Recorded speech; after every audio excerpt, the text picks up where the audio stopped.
Hey everybody, it's Marcus.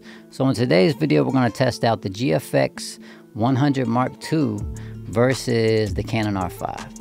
And we're going to do this, you know, apples to apples, it's kind of apples to oranges because it's full frame versus medium format.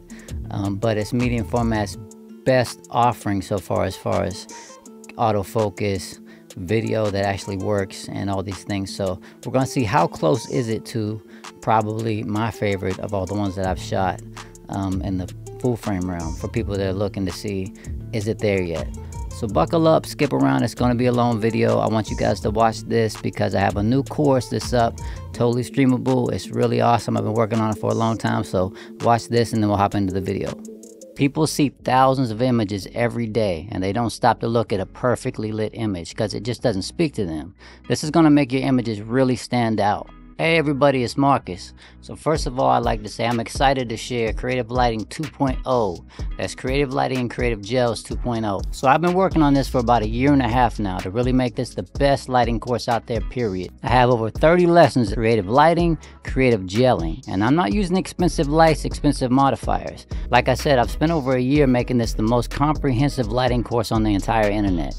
There's over 30 easy to navigate lessons from beginning to end. Start of the shoot, what I use, how I shot it, the walkthrough, the raw file, the editing afterwards. You get to see from the very start of the shoot how I set it up, how I light it, how I got the shot. Look through my camera as I'm getting the shot. I show you all the things that can go wrong and what I would change in live time to make sure you get the right shot. Then we look at the raw files and we edit them together. And I want you to know something. All of these looks are being had in camera. I'm not doing any of this in Photoshop. There's something really freeing about being able to get the look that you want inside your own camera. I'm teaching you all the tricks that I've been doing for years now. So I've taught hundreds and hundreds of people at my in-person workshops and literally thousands online with these courses. I've got nothing but positive reviews. I take care of my customers. I'm even offering a 30-day money-back guarantee on this course. That's how much I know you're going to love this course. It's really going to free up your creative, artistic ability. So this special 2.0 relaunch price is only for a limited time, so don't wait on this offer. Your credentials will be emailed right to you. You can watch it all from your phone. It's totally streamable now. You can download all the raw files, all the Lightroom presets that we're going to use, my Photoshop action set, all inside the course. It's really easy. Nobody else online is doing it like this, guys. It's Marcus. I love you. I hope to see you inside the lessons. See you later. So let's get into the autofocus comparison here. I know this is kind of an unfair challenge, but people wanted me to do this, and I was curious myself because I know how good the R5 is in high speed plus. You know, if you have to capture something moving at 85 or even 1.2, so we're just going to do the same test. You'll see it through the lens. You'll see what the blackout looks like, and you'll see we're going to count these files here rather quickly. I'm just going to skip through them to see what the hit rate is, the critical hit rate, and what's acceptable for this high speed mode versus the 8 frames per second high speed mode on the 100 GFX Mark II. So let's go ahead. So we start here with the first file, and you're just going to see her walking towards the camera, so you can see how, you know, the same speed every time, pretty much as we could get her to walk there.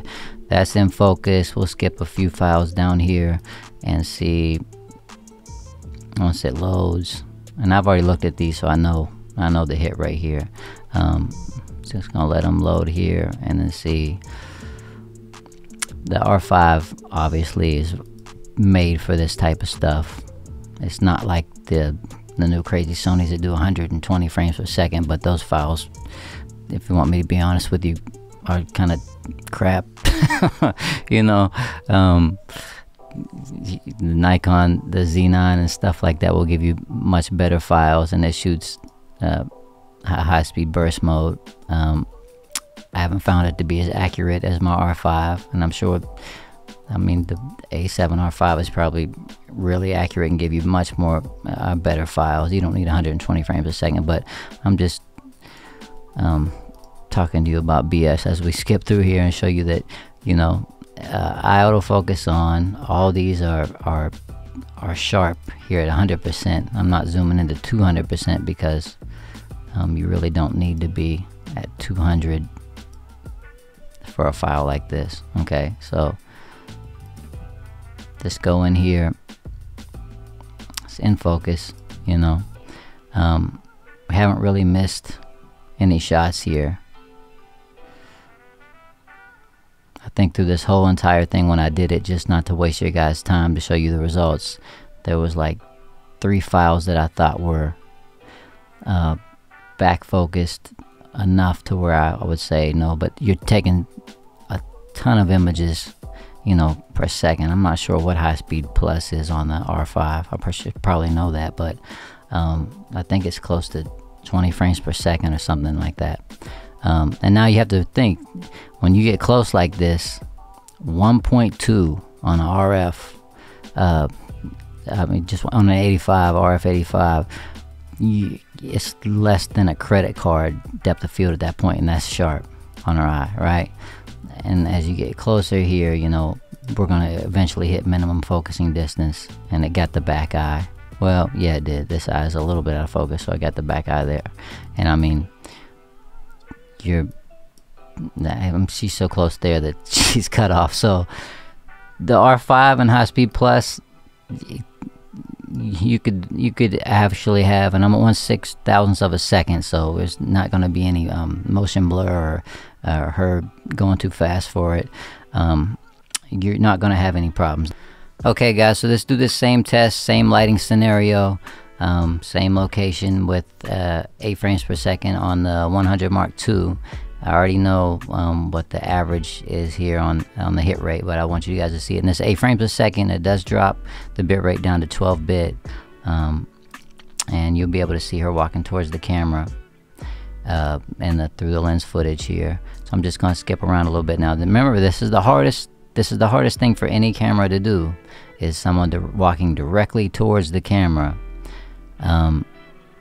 Obviously running would be harder, but directly towards the camera, wide open, whatever that lens wide open is. Now we're just going into 100% so we can see critical focus here. Now, any other GFX camera I've ever shot, obviously they've sucked with any type of motion, side to side, front, back, it doesn't matter. Walking, just don't do it. This, very much acceptable. I could tell that might be a little bit soft. I could have done this test with my 110 f2, but it needed a firmware update, I'm pretty sure, because it wasn't focusing the way it does on my 50 S2. And I only had the GFX 100II for a few days. See how tack sharp that is? And that's just incredible to me, that you can use a GFX camera now and actually capture motion. I wasn't hitting the buffer. I had a really fast card in there. You can capture motion and still get really good files. Now that cleared up, that's in focus. Just skip down a little bit. I mean, you notice that she starts to get closer. I don't think like yet, but when she starts to get real close, but in video and in photo mode, if you watch my last review, it does struggle a bit. Let's see as we go in here and look at this file, if it's acceptable or not. These files do take a while to clear up. Yep, that's acceptable. I think the focus might be like just a little bit back, but I mean, if you're shooting a wedding, that's not gonna matter. If you're shooting something, first of all, you wouldn't be at 1.7, and you'd probably be at 4,000th of a second, just trying to get like the best, and bump your ISO up a bit. You're probably trying to get the best results. But see, right here, she's even getting closer, and look, it's even sharper. So how many of these files are you actually gonna need? You know, obviously you'd want them all to be in critical focus, but like I said, this is the hardest test, besides, you know, having strong backlight, which I wouldn't recommend for this system or any system. If you want it to be apples to apples, we have to shoot it in the same location. Now that is a little bit back focused, right? And she's starting to get closer, so we're going to see if it can correct itself here within the next couple frames. When you do start to get a little bit closer, I have found that it yep, it's still a little bit back focused there. Maybe the results could have been different at 1/4000th of a second. For the pace that she was walking 25/100th of a second should be fine. Let's see if it corrects itself here.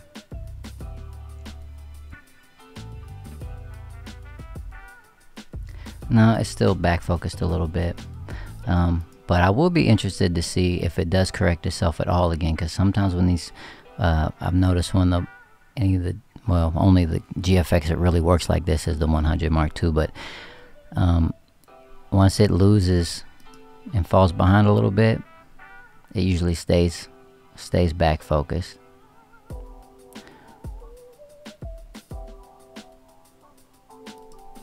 If you let it reacquire, yep, still back focused.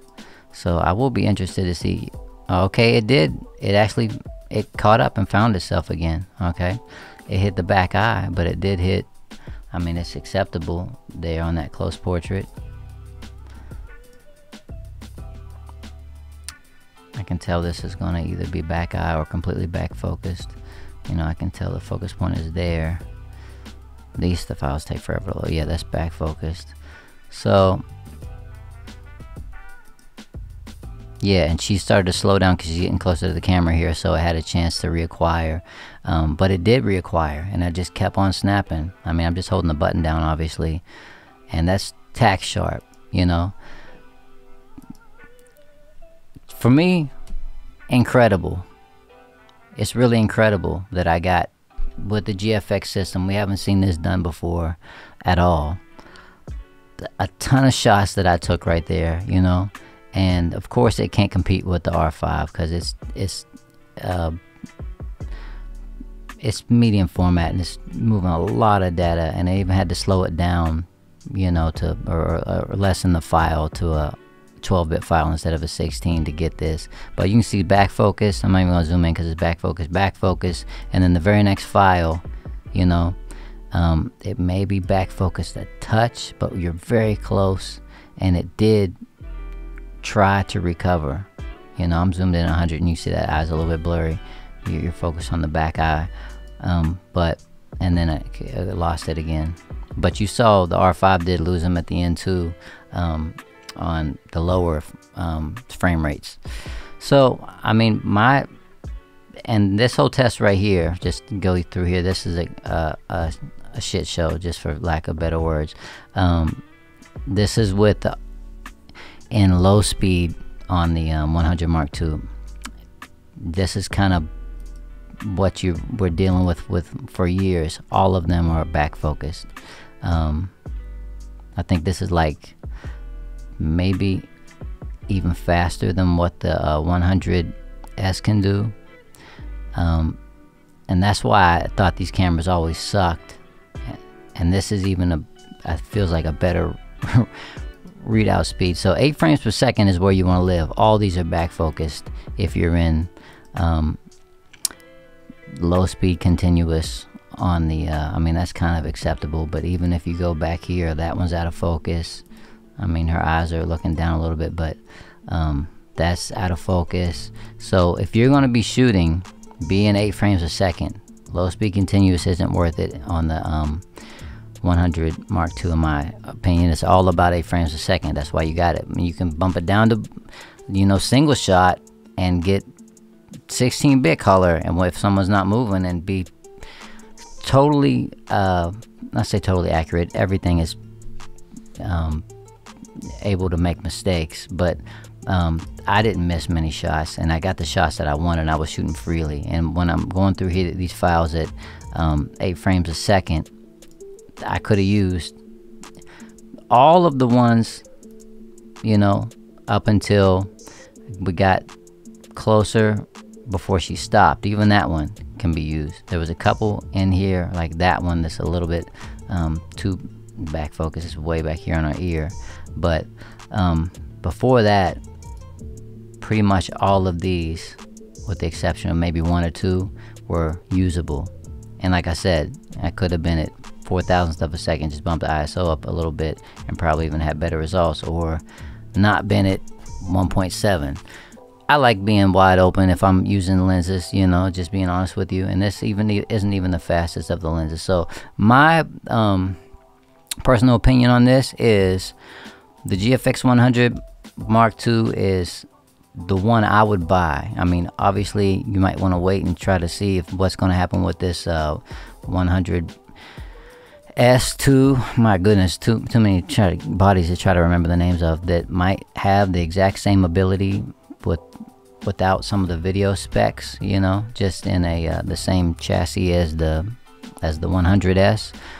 Possibly, we don't know that for sure. I don't know. I definitely don't have any inside information, but if you just want the workhorse, the beast, the best camera on the market as far as files, and, you know, obviously best medium format camera on the market, that you can do a lot with. You don't have to have a second body with you. This is my whole point on the first video. If I'm going out, I need a second body for motion, for anything, but I'm sacrificing, you know, I have all this nice glass and I have this GFX system. I want these files, but if somebody moves around, I can't use it. Now you can. That's the whole takeaway from this. You can, within reason.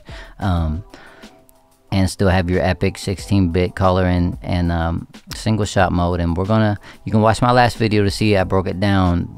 I broke it down from 12-bit, 14-bit, 16-bit, the files comparison, if you could see the difference, the blackout mode, dynamic range test. That was my last video, all about just the GFX 100II, and I covered it in about as much detail as anybody ever has, and there's raw files to download to check for yourself if you can see the difference in 12-bit color and 14-bit color. Alright, so now the big question is files. How do they compare? How do the files compare, right? So we're going to get into that now. Medium format, is it really that much different than what we would call just the R5 is a really good sensor. I think I've shot them all, and it's one of my favorite. Compared with the R5, you know, the Canon's glass is really good. So I'm going to take a couple of these shots from the R5 and a couple of the shots from the 100S2, and we're going to look at them and we're going to see, and I'm going to explain to you what I see. Okay, so we'll start off like this, and we're going to break it down, and I'm going to show you in my next example. Watch this and watch the next example, because it's going to be even more obvious there. Okay, so this is the 85 1.2 RF. You can see a 500th of a second, ISO 100 on the R5. This is an epic lens. I love it. In a vacuum, you think that's a pretty, this is okay file. You know, it's got a preset on it, and I've messed with it to try to get it to match as much as I can over here. Now this is crap light. This wasn't like a photo shoot plan. We're gonna go do what I do. You know what I mean? This is a lens, or actually a camera review. You know, so it happened when it happened. It was freezing cold out. She's crying. My eyes were watering. My nose was running crazy. It felt like it was -20. Wind blowing around. Now, this over here on this particular shot is my fault, because I had it at 1/25th of a second. On a medium format camera, that's not going to get you, especially on 100 megapixels. That's not going to get you the sharpest image, because the 110, this is the 110, and this is a 16-bit file, is much sharper than this. Obviously, it's one of my favorite lenses of all time. But the next file we'll look at is totally that's not the case. It's not going to mess with the color, and the point I'm trying to drive home. But if you can tell, and I've manipulated these a little bit, and I'm going to show you in just a second what I'm talking about. The color separation here isn't nearly as good on the R5, and this skin tone would struggle on Sony. I'm sorry, I've shot them all. The oranges, this skin tone is a little bit closer to an orange. Struggle like hell on the Sony. Nikon does very well, Canon too, but you can't compare, because look how nice and red the lips are here and the separation. Now in a vacuum, you say, yeah, that's not that big of a deal. We're going to see in a second, but you can see the overarching like color scheme. It doesn't have the same separation. I can tell where that her hair is black, her skin is tan, her lips are red, her eyes are white. Over here, not so much. You can see that her eyes are a little bit in the same color space as her as her skin. You know, they have a little bit more of a tan in them. Her hair isn't as separated, isn't as black. Her lips have a little bit of tan in the red. Her shirt, you see what I'm saying? Now I'll break this down in just a second and show you if I can here for you guys, just to drive the point home. And let's not start with this file. Let's go back here and let's actually start with the Canon file, because I want to show you the difference, and I'll do this on 2 different images here. Okay, so the Canon file here, and what I'm going to do is just get really goofy for a second and show you. And now I've got the vibrance up a lot, and I've already adjusted this to try to get the most I can out of this. Now obviously if you're editing, you can fix all this with masking, go into Photoshop and take the color cast out of her eyes and all that stuff. And if you're using flash, don't even worry about it, because flash will absorb, yeah, I mean, it'll fix all these issues, but it'll also look like a flash photography shot, and sometimes people don't want that or need that, and it just kind of gets old. So the colors, they're smearing, right? They're smearing, and I've taken as much out of the different spaces as I can to try to get a color in the background that's not like, you know, teal and orange, but just like what I'd say, just a monotone-ish type of look. I don't want a bunch of different hues in there. Sometimes you have to use the teal and orange look on some of these occasionally, because it helps separate the colors for, you know, the viewer. But I've manipulated this on every level, you know, that I can here, and trying to separate the calibration down here. And what I found is that it'll all smear back into something. You start bumping up the colors crazy. Now, can it get you an image that's incredible on crap light? And I'll show you the raw file. Sure, look how terrible that raw file is. It's a raw file, but you can just tell what the lighting was. It's crap light. And then you bring it back and you've added some life. You can go into Photoshop and add a little bit more life and fix your mistakes and spend a bunch of time with that, and everyone will be happy. Okay, and I'll say one of the worst, but a bad scenario, right? But the freedom of shooting with, now I'll reset this file, the GFX, and this goes for any GFX body, not just the 100 Mark II, the 100S, the 100, the 50, the 50S2, the 50R, all of them. I've had them, I've used them all, and I've owned the 50 series, all of those, for quite a while, and incredible output. 14-bit versus 16-bit isn't that big of a deal. Now I just put the preset back on there at its goofiest, way up here. I wouldn't use that type of file, but honestly, I'm just doing this to show you what happens. I'm gonna bump this way up, and you can see that it does get goofy, but it doesn't bleed. It doesn't bleed. The colors are separated, right? The colors are so separated that even at this, everything way up here at the max on this preset, I can go in here and I can pull out just pull out the yellows in the grass. It grabbed the yellows, only the yellows. I'm just, you know, and it's not going into her skin, which obviously has a lot of yellow in it. It's not going into her jacket, into her clothes. This going to the fence and the blues.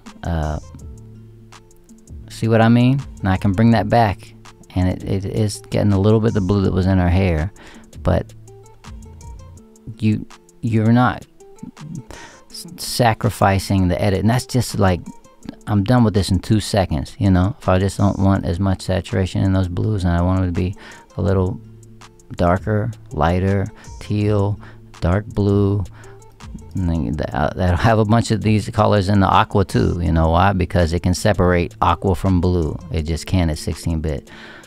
Same crap light, right? Same crap light, and you can make the file punchy, round,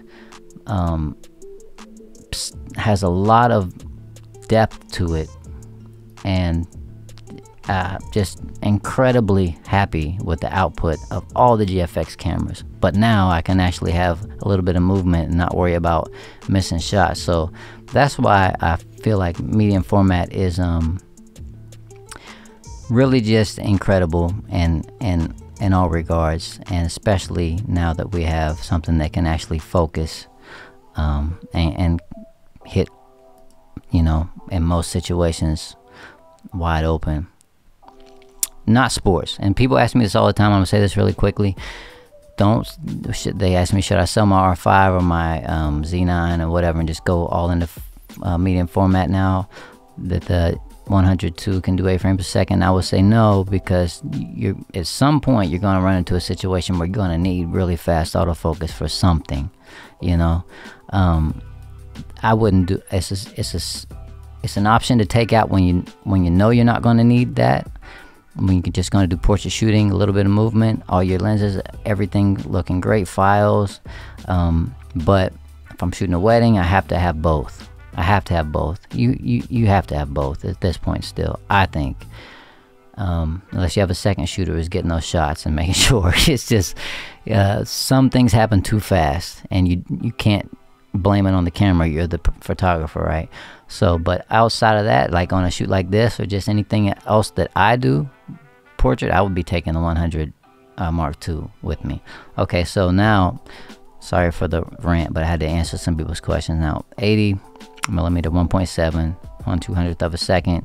You can go in here, and when it resolves, because it takes a while to resolve, it's sharp. It hit the eye. 16. I mean, it might even focus right there, but it's sharp enough. I'm way in on that file. So I'm gonna reset this, and you can see that it's still crap lighting, but the raw file for the starting point is better. And I did the same thing here. I got goofy with it. I pulled the vibrance is up to 89. That's insane. You would never edit like that. But just to show you that it still keeps the color separate. You see the reds are getting redder, her skin's getting more tan, her hair is getting blacker, the fence is getting a little bit of blue because I edited it like that.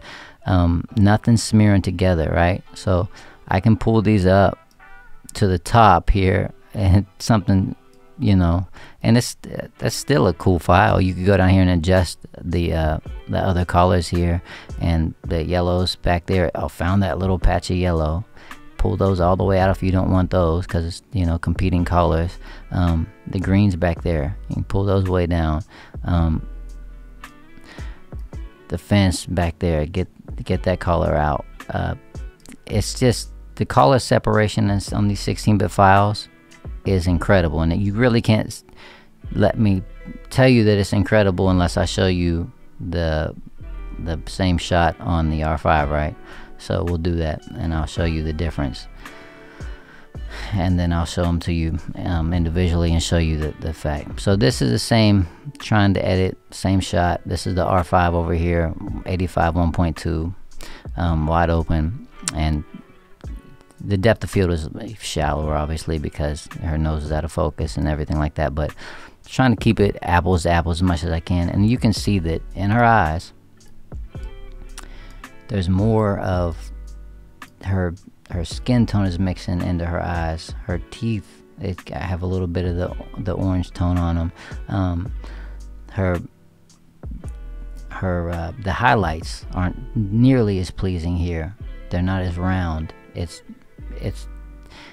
not as good of a file. The camera, the lens is awesome, and I could fix this, you know, but I wouldn't really have to, you know. And let me show you here. I go in here and I've got this up to the same 46%, right? So I didn't even go into goofy territory, because I can't take this into the same obnoxious territory, because you see what happens? It can't differentiate those colors, and that's for all of the cameras that I've shot that are full frame, you know. Some have better color separation than others. Nikon probably being the best on some of their best systems, like the Z7, the D850 sensor was one of my favorites. Sony always has this weird orange thing going on that you can correct, but why would you have to? Why should you have to? And you see, and then you can come down here and you try to start manipulating colors, and it's only finding the little bit of yellows over there, and it's not even getting them all.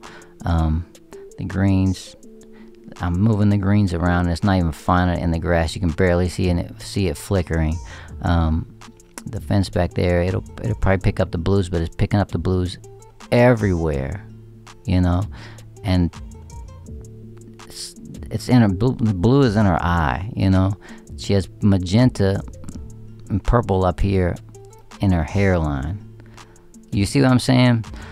And I'm just proving a point. Like, you can edit this file to be good. You have to start with a different starting point, but imagine, you know, I mean, that's just a basic raw file from the R5 and crap light. You can't push it the same. I know it just looks goofy when I put that back on there because we have pushed this into a space that's unusable, but pulling it back into something that is more usable is still nowhere near as nice of a file as the competing file. So compared, the difference is night and day. I mean, the R5 on the right, and I love the R5. If you look through my Instagram, you look through like the course I teach, 99% of those files are the R5 because I need it to be quick, yeah, right? They're amazing, right? You just have to know when and where and what the strengths are and how to use it. And you're obviously not comparing it against something else that you didn't take a picture on because you won't have the picture to compare it to. I'm more into photography than I am into comparing stuff, but this is more for you guys scientifically, in a way, to know that there is a difference, right? You can tell there's a difference. This is not nearly as round and as pleasing and as separated as this, and I didn't have to do anything to this besides pull the vibrance up on a preset that I had and manipulate the blues a little bit and pull the greens down. That's it. And it's just nice and round, and this is the worst light. It's just dead light in a bad area, right? And this over here just is lifeless and flat, to me. Okay, so in conclusion, wrapping up here, I'm going to let you see some video files, and I'm going to talk about my closing thoughts as we watch this. This is 60 frames per second, 4K, and the highest quality on the R5, handheld. Obviously, you can see me wiggling all around. I'll play these back in a slow-mo in a second, but this is just straight out of camera right here. And then I'll show you the same thing on the 100II. But I want you to do something, especially as it plays back in slow motion. Just focus on the eyes so you can see how it pulls focus as it gets closer and closer. Now this is the 100II, and I'll differentiate these in a second on the screen so you can see. You see how it loses the eyes a little bit? Now this doesn't look as cinematic, obviously, and this is straight out of camera, no color grade. We'll look at that in a second. And this is also obviously not as cinematic looking because I'm shooting it with the 55 1.7. The 85 1.2 obviously has more compression. It looks more cinematic, but you can tell that it's not as good focusing on the eyes and keeping them there, right? I tried a bunch of different hacks to figure this out. Face detect on, face detect off, eye autofocus on, eye autofocus off. Its stabilization is really good, okay? And as long as you're not pulling focus really quickly, you can see how cold it was. She's crying. It'll do a good job, okay job. Its focus pulls are good. They're just kind of slow. They look cinematic. They don't rack, but they're a little bit slow. Now this is the R5 edited. One of my LUTs on there, pulled the intensity down a little bit, and it's playing back in slow mo. So this is 50% speed, and this is 60 frames per second, slowed down to 24 frames per second. And you can tell that the color grade looks fine. Looks really good to me, just for a quick little preset that I put on there. And it doesn't lose her eyes.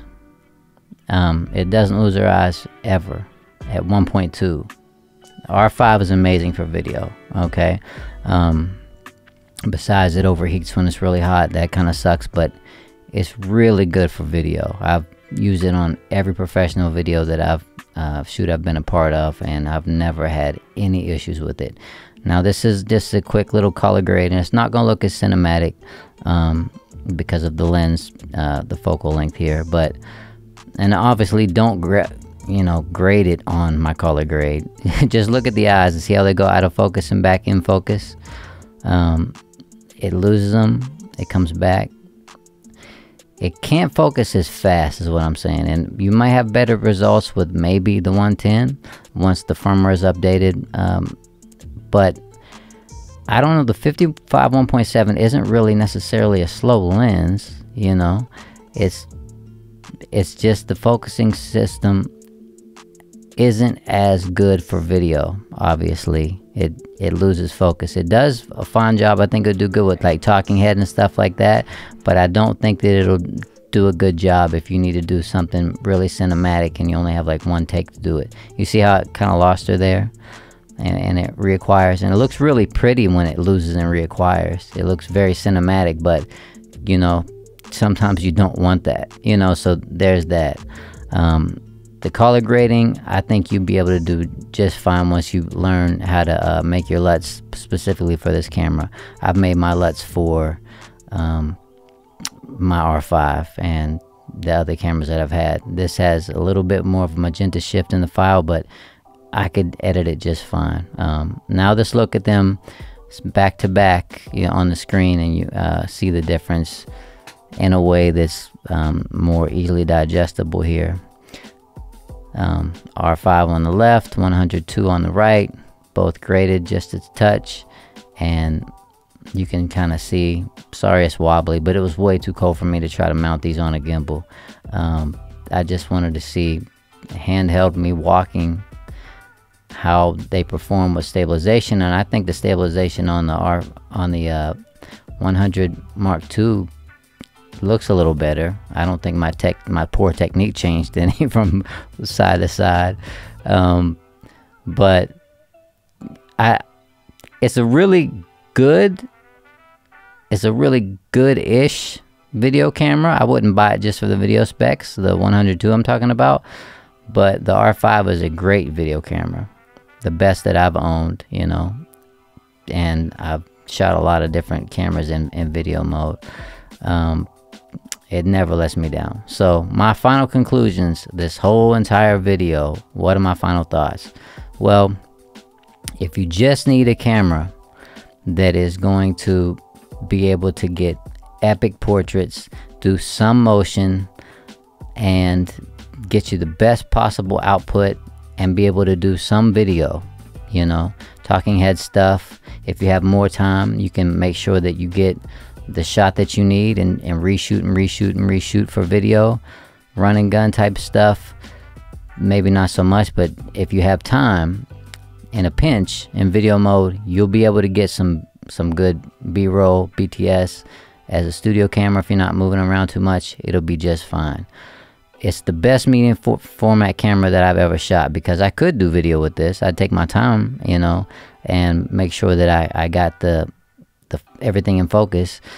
For 8 frames per second, you saw those results. Those were really damn good, even not being at 1/4000th of a second and still being at 55 1.7 wide open eye autofocus with somebody walking directly towards the camera. It hit like 85% of the shots. That's damn good for anything medium format. Now obviously the R5 hit 95% of the shots, and that doesn't surprise me at all. At 85 1.2, it never misses for me, and the video is always good, you know, but the files aren't as good as the 100 Mark II. That's my final conclusion. I can't tell you guys what to do. I don't make a penny which one you buy. I'm finally ready to upgrade. I've been holding on to my 50S2 for quite a while, and I just wanted to see what's coming. I might wait just a bit longer to see what's going to happen with the 100S2 rumor, if it comes to be true, because I really don't need the video aspect as much. If it's rumored, you know, to not have the video side, that's fine for me because I have my R5. But if you need both, you know, it'd probably be a couple $1,000 price difference to get the MK2 100 MK2. There's a lot of different variables here going on with these numbers and letters and stuff, but short answer is this is the best medium format camera I've ever shot. I have a bunch of GFX glass, obviously, and I just love this camera. There's nothing negative really I can say about it, other than we're not 10 years further in the future and everything's not faster and faster and faster, and it's not up to media or full frame spec yet as far as hitting every shot all the time. It's just not there, but it's close enough for me to want to jump in and finally upgrade. So that's my final thoughts. Love you guys. I will see you next time.